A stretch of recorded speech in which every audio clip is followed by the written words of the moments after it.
آج تھوڑی دیر قبل سینٹ آف پاکستان میں کچھ سیاسی قوتوں نے مل کے پاکستان کی آئینی جمہوری اور سیاسی تاریخ میں ایک ایسے فعل کا ارتکاب کیا ہے جس کے ذریعے پاکستان کی جمہوریت، قانون کی حکمرانی اور عدالت کی آزادی میں انہوں نے چھرا گھونپا ہے۔ ابھی جو ترمیم سامنے آئی ہے اور جن تمام سیاسی قوتوں نے اس میں مل کے کردار ادا کیا ہے، وہ ترمیم مختصر الفاظ میں سپریم کورٹ یعنی عدالت کے اندر ایک نئے عدالت کو بنا رہی ہے۔ پہلے سے سپریم کورٹ میں محترم جج صاحبان کے درمیان اختلافات رہے، اب سپریم کورٹ آئندہ کے لیے آپس میں برسر پیکار ہوگی۔ سپریم کورٹ کے اندر، عدالت کے اندر ایک عدالت۔ دوسری بات یہ ہے کہ اس آئینی ترمیم کے پیچھے محرک وہی ہے جو ہمیشہ مارشل لا کے گزرنے کے بعد آئینی ترمیم آ جاتی تھی، اور مشرف، ضیاء الحق اور جتنے بھی ڈکٹیٹر گزرے ہیں ان کے تمام غیر آئینی، غیر قانونی اقدامات کو پروٹیکشن فراہم کر دیتی تھی۔ آج یہ جو آئینی ترمیم ہونے جا رہی ہے، اس کا مقصد صرف یہ 2 سالوں میں جو جرائم کا ارتکاب ہوا ہے پاکستانیوں کے خلاف، بنیادی انسانی حقوق کے خلاف، جو مینڈیٹ چوری ہوا ہے، جو اصل محرک ہے کہ اس کا آڈٹ نہ ہو پائے۔ آڈٹ جو ہے ریزلٹ ہمارے ہاتھوں میں ہے، اور الیکشن ٹریبیونل پہ اسٹے اور الیکشن کمیشن کے کردار آپ سب کے سامنے ہیں، تو لہذا اس آئینی ترمیم کے ذریعے اب یہ ممکن بنا رہے ہیں کہ پاکستان تحریک انصاف کا جو مینڈیٹ چوری ہوا ہے اس کا آڈٹ کبھی نہ ہو پائے، یا کم از کم اس وقت تک جب تک یہ اسمبلی اپنی میعاد پوری نہ کر لے۔ ایک اور بات پاکستان تحریک انصاف کی جانب سے میں یہ آن ریکارڈ کہنا چاہتا ہوں کہ احمد ولی خان صاحب جو ہیں وہ ایوان کے اندر بھی اور باہر بھی پاکستان تحریک انصاف کے لیڈر اور بانی چیئرمین اور دیگر قیادت کے خلاف انتہائی نامناسب الفاظ استعمال کرتے ہیں، جس پہ میں شدید مذمت کرتا ہوں۔ صرف اتنا بتانا چاہتا ہوں کہ پی ٹی آئی میں سارے مہذب لوگ نہیں ہیں، ہم جیسے بھی ہیں، تو لہذا نام میں ایک چھوٹی سی سکم رہ گئی تھی کہ یہ ایمل کے بجائے اینیمل ولی خان ہونا چاہیے تھا۔ نون کی دیکھیے اگر آئندہ یہ اس طرح آج سینٹ کے فلور پہ انہوں نے عمر ایوب خان کے خلاف جو زبان استعمال کی ہے، اس سے پہلے میرے حوالے سے انہوں نے زبان استعمال کی، کبھی اس کو یہ نہیں کیا تھا۔ آج میں ان کو کہنا چاہتا ہوں کہ اب آپ کو پی ٹی آئی کی طرف سے جواب میں دوں گا اور آپ کی تسلی کراؤں گا کہ آپ زیادہ کچھے میں جا سکتے ہیں یا میں زیادہ کچھے میں جا سکتا ہوں۔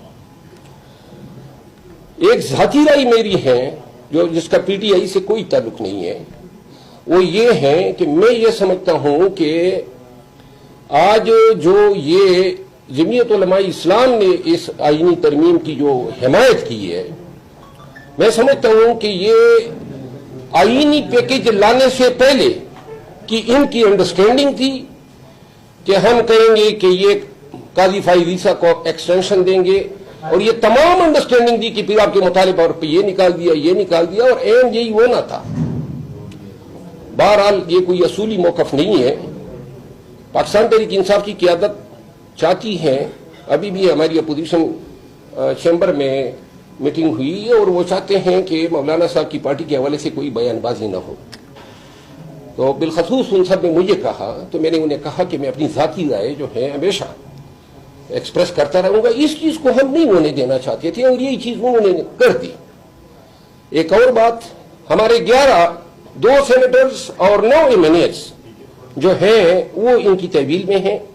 شاید سینٹ میں ڈسکوالیفیکیشن کی وجہ سے ان سینیٹرز کے ووٹ کو آج انہوں نے استعمال نہیں کیا ہے، اور ابھی دیکھتے ہیں نیشنل اسمبلی میں کیا کہتے ہیں۔ لیکن ایک بات ہے، یہ وہ آئینی ترمیم ہے پاکستان کی آئینی اور سیاسی اور جمہوری تاریخ میں کہ جس کو کامیاب کرانے کے لیے اربوں روپے کی افرز ہوئی، خواتین خانہ اغوا ہوئے،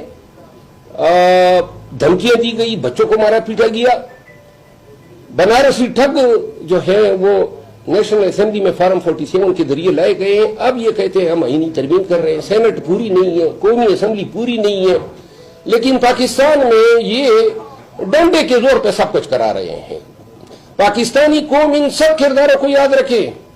یہ شارٹ ٹرم میں اپنے مقاصد تو حاصل کر لیں گے لیکن لانگ ٹرم پہ یہ اس آئینی ترمیم کے ذریعے انہوں نے پاکستان میں قانون کی حکمرانی کی تدفین کر دی ہے.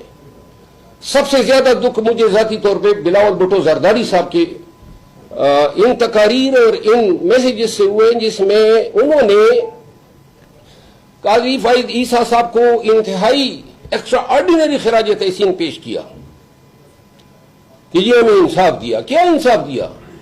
ذوالفقار علی بھٹو شہید جو ہے اس کو تو عدالتوں نے مار دیا تھا, سپریم کورٹ نے, تو کیا اس کو زندہ کر دیا ہے؟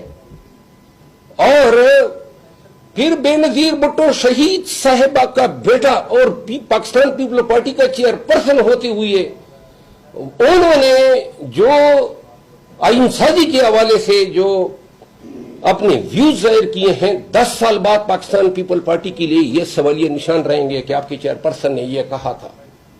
کم از کم پیپل پارٹی سے یہ توقع, بے شک آپ کرنے جا رہے تھے, خاموشی سے کر لیتے. اس کا کوئی عقلی, منطقی اور اخلاقی جواز نہیں ہے کہ آپ سیٹسفائی کریں کہ یہ ترامیم آپ کیوں کر رہے ہیں. لہذا آج نیشنل اسمبلی میں اگر یہ آئینی ترمیم پاس ہو جاتی ہے تو پاکستان تحریک انصاف کی جانب سے پورے پاکستانیوں کو میں کہنا چاہتا ہوں کہ ہمارے پاس تمام قانونی راستے بند ہو جائیں گے. کوئی آئینی راستہ ہمارے پاس قانونی راستہ نہیں ہے. پھر جو ہے ہمیں دیوار سے تو پہلے ہی لگایا جا چکا ہے.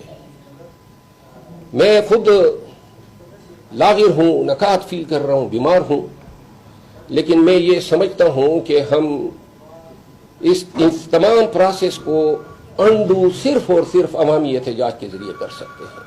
یہ جیلی آئینی ترمیم جو ہے اور یہ تمام جو اعمال کبیرہ کی یہ مرتکب ہو رہے ہیں, اس سے جان چھڑانے کا پھروائی دل یہی ہوگا کہ پوری قوم سڑکوں پہ نکلے, اس نظام کو ٹکر دیکھے اور اس کو گرانے کے علاوہ کوئی چارہ نہیں ہے. اور اب تو یہ نظام اس آئینی ترمیم کی وجہ سے اب ان جرائم کو پروٹیکٹ کر رہا ہے, کوئی راستہ نہیں چھوڑا ہے.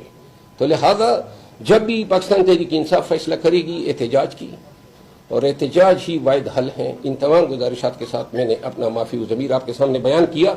کچھ باتیں بحیثیت P T I member national assembly اور پاکستان تحریک انصاف کی طرف سے میں نے کی, لیکن جو جے یو آئی کے حوالے سے باتیں کی یا بلاول صاحب کے حوالے سے یا احمد ولی خان کے حوالے سے, وہ میری ذاتی آرا ہے. سر نے کہا ہے کہ پی ٹی آئی میں کوئی فارورڈ بلاک بننے جا رہا ہے اور ایک بڑا ہی کوئی جو ہے سینئر جو آپ کا لیڈر ہے وہ ہیڈ کرے گا. اس بات میں کتنی صداقت ہے؟ اس میں اتنی صداقت ہے جتنی آپ لوگوں کو فیصل باوڈا بنانے کی, لیڈر بنانے کی پڑی ہے. یہ کیا کردار ہے؟ ہر وقت میڈیا پہ بیٹھا ہوتا ہے اور آپ لوگ کوٹ کرتے ہیں. شرم آنی چاہیے. کوئی کسی کی اخلاقیات ہوتی ہیں, کوئی ایتھکس ہوتی ہیں, کوئی ویلیز ہوتی ہیں. ایسے کرداروں کو آپ لوگ میڈیا پہ پروموٹ کیوں کرتے ہیں؟ یہ ہمارے اس میں کر رہے ہیں. کوئی بتا دینا آپ میں سے میں کہ کوئی اخلاقی جواز ہے اس شخص کا پی ٹی آئی کو چلیے سب کے ساتھ لڑ رہا ہوتا ہے. کس کی بیاف پہ لڑ رہا ہوگا؟ کون سی پارٹی ہے اس کی؟ سر آپ کے جو پارٹی میں سر وکلاء کی تعداد بہت زیادہ ہے. سر خصوصی کمیٹی بنی, اس میں آپ کی پارٹی شرکت بھی کرتی رہی, لیکن سر آپ لوگوں نے اپنا مسودہ پیش کیوں نہیں کیا؟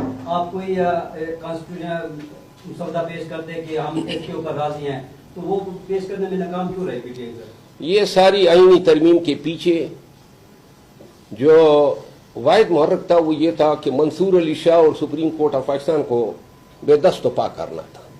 تو ہم اس پروسیس کا حصہ کیوں بنتے ہیں؟ ہم تو عدالتوں کی آزادی کی خواب دیکھ رہے ہیں.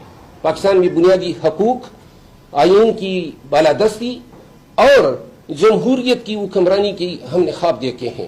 پاکستانیوں کو ایک ایسے مستقبل سے نوازنے خواب دیکھ رہے ہیں جہاں امن ہو, جہاں بدامنی اور ٹیررزم جو ہے اس پہ قابو پایا جا سکے.